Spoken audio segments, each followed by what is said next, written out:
Procházka's coach suggests the former champion should move down to middleweight amid retirement talks. Wow. Well, I don't want to take on that coach or his opinion because he is damn good and he created a world champion there. I believe what he is offering in front of everything else is that it is not time for Jiří to retire. I agree with that fully. And it is a precarious position. I remember when Khabib retired. I just remember kind of looking around and going, well, I guess everybody beat has to retire. I mean, they're always going to have that like dangling over them. You're not going to be able to come back from or become the world champion and have anybody think that you're the world champion. And I'm not bullish on that idea. This is very light. Khabib grabs the microphone, he retires, thought he was going to 30-0, turned out it was 29. I just remember in this really brief moment, I just remember thinking that, oh, well, look at all these other guys that are going to show themselves the door as well. Or guys that Khabib had beaten, they were trying to get better, they were trying to get back to him, and they were going to try to overcome it. And the guys had a different division, which is, you know what, a really good way to become the best, outlast everybody else. And they're completely right. I'm just sharing with you like a piece of the psychology, and I remember myself having it. So when you're in Jiří's spot, one strategy is to wait the guy out. And nobody wants to do that and nobody wants to speak of it, but haven't we all done that in life many times already? Like the first day that Jiří went into the practice room, he wasn't the best guy. The first week, a month in, a year in, like he's not the best guy in the room. There's guys that can beat him. But not only does he outlast that room, he outlasts everybody in the world and he becomes number one. Well, let's back that up. You became number one in the world. Let's back that down to you weren't even the best guy in the room. How did you become the best guy in the room? He outlasted him. Those other guys quit coming in. Those other guys couldn't find a way. Those other guys that couldn't make a living within MMA and were doing side jobs and hustling to keep the lights on, get gas in the car to get down to the next stop. Like, it's a very hard life coming up on the regional scene of MMA. And you do not have to go out and have better skills or go beat up everybody around you. You don't. You gotta outlast them. If you can just hang in there longer than the next guy. And I only suggest that for you. A guy like Jiří is not going to sit back and go, okay, I'm going to become world champion. And here's how I'm going to do it. I'm going to support the idea of Pereira taking on Aspinall up at heavyweight. I'm going to get rid of Pereira. And the belt's going to be vacant. And then I'm going to slide back in. Like, I get that this mindset doesn't work that way. But all I'm suggesting for you is that I don't believe there's a meaningful difference if you become a world champion at a different division, right? Like, if you stand your ground and this is your division and a guy that you're having problems with leaves, possibly he retires, or in this case, possibly he goes up to heavyweight like it's being discussed. Either way, you have stood your ground. And if that even means reclaiming a championship, okay, but I'm just suggesting if you go down a weight class and you win the belt, like Jiří at 185, that is completely fascinating to me. I love that idea. I really don't want to see Jiří versus Alex Pereira. I didn't really want to see Jiří versus Alex Pereira last weekend.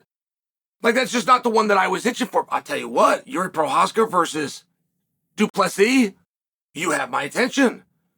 Jiří Procházka versus Sean Strickland versus Izzy Adesanya, like, wow, versus Robert Whittaker. Whoa, things just got really interesting. Jiří Procházka versus Khamzat Chimaev. Like, Jiří at 185, I love this concept. But I'm not bothered by the concept of Jiří staying at 205 pounds. And even if a road to a championship involves the removal of Pereira, be it retirement or be it he changes the weight class or be it somebody else brings him down, that's not wholly different than what Max Holloway is going through right now. Max went up a weight, took on an ultimate risks, produced one of the fight, let alone performances, ends up with a championship at 155, cashes that golden ticket in back at 45, the weight class that he cared most about, but not against the guy that stopped him 3 times because that guy got knocked off by a new, young, undefeated stud named Poirier, right? I mean, like the wheel just goes around, and sometimes those matchups don't always come through. But sometimes they don't have to. There's more than one way to skin a cat. And while we can go rounds about this, while we can go round and around about Procházka and you can be a world champion when you got this guy and he was a thorn in your side, one thing that happens in these spots, more times than not,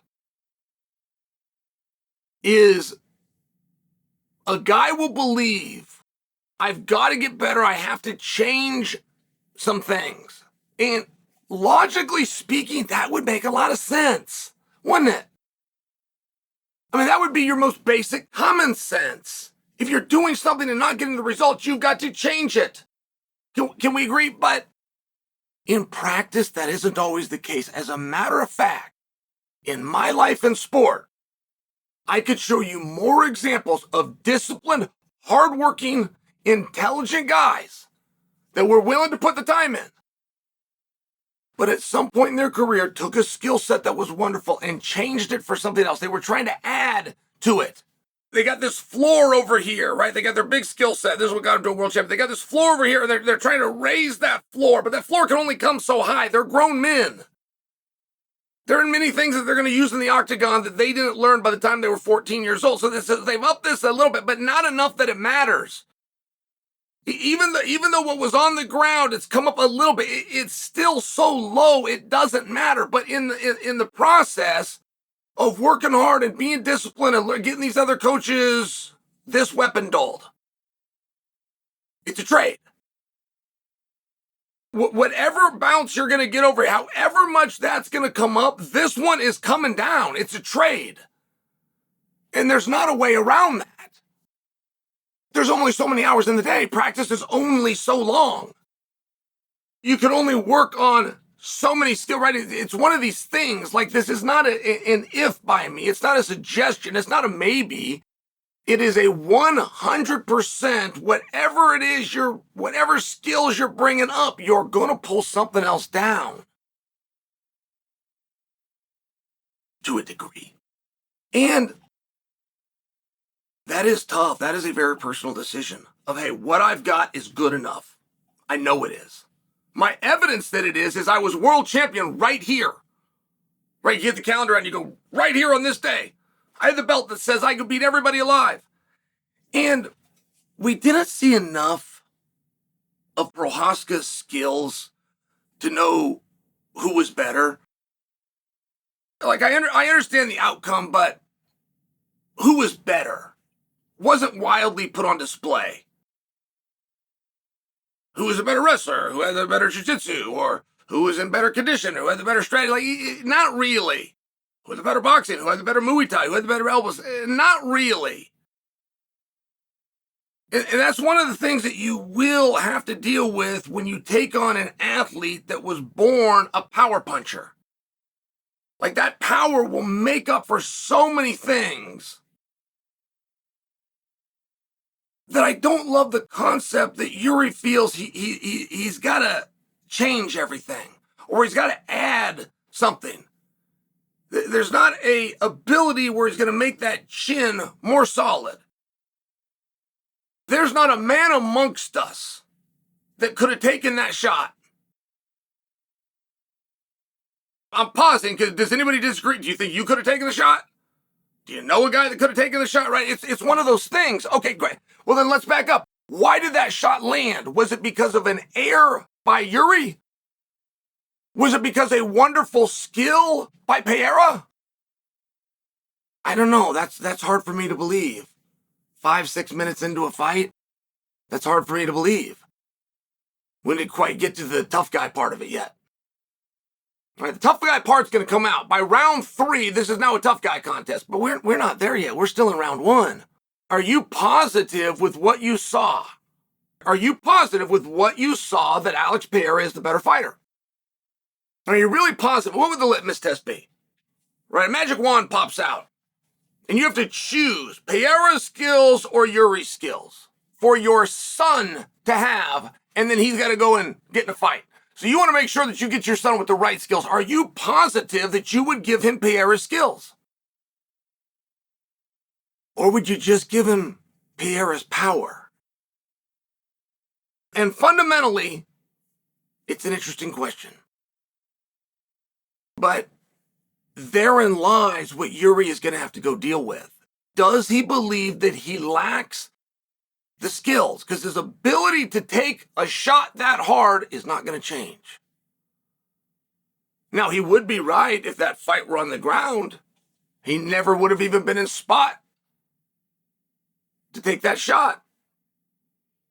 But if he wants to go out and learn the wrestling that it's going to take these high-level guys down, that simply is not going to happen. But if he was to go in and focus on that wrestling, 2 practices a day, every day, 6 days a week, find a place to rest, maybe a morning in there on Wednesday, right? The old Russian training program. Maybe if you get something like that, you could up your wrestling, but you will for sure dull down your striking. Jiří Procházka, should he retire? No, please don't retire, Jiří. Please don't retire. If you don't want to do this sport anymore, go ahead, but not because you can't do it or you've gone down. He's as good today as he was won the world championship. He just took a shot that none of the rest of us could have taken either. So the question now becomes, do you stay at light heavyweight and find a way, right? You're finding a way to a world championship. That might mean that you're risking the house, that Pierre is going to leave. It might mean that. Or do you go down to 185? You don't need anybody to leave. You're going to make your life uncomfortable. You're going to change your physiology. You're going to go down to a harder weight class. It always seems easier to go down, but history tells us different. History tells us different by over 96%. Are you ready for that? 96+% of the time when the stud goes down, it goes sideways. But perception, we always think it's going to go well. And I'm only sharing for you. I love the idea of Jiří at middleweight. Boy, that'd be fun for me as a fan. Jiří versus Robert Whittaker. Oh my goodness. I mean, I could play this game again. That would be really awesome. Is that what's best for Jiří? Is it his best path to a championship? Does Jiří need a different skill? Is there other coaches? Does somebody else have the answer? Are the answers in Arizona? Are the answers at the AKA? Are the answers with Faraz? Are the answers at middleweight? I don't think there's any reasonable person that would say yes. I'm not even positive that Jiří was the second best fighter in the ring. I'm not certain of that. I didn't see enough. And right now he is facing one of the greatest things a fighter will ever face, which is the one thing he was never ready for. The fighter spent his entire life since he was 7, 8, 6, 5 years old, whatever it was, could be a second generation guy where your pop's across the hall and maybe you got a brother and you guys moved the coffee table out and you had to go rounds right here before you could even go to dinner. Like, he spent his whole life from day one to be ready to protect himself physically, not knowing the bigger challenge that he would ever face is going to be mental. Can I stay in this thing or not? Can I outlast the guy standing next to me or not? Am I going to give up before he does or not? And you can work on your guillotine, and you work on your cross, and you can work on your rear power kick. But the real fight that you're going to find yourself in that none of them spent any time preparing for and nobody ever talked to them about is this one. Do I believe in myself and do I believe in my skills? Can I stand my ground and fight, or do I got to turn and run? And that is what Jiří is going to have to answer right now.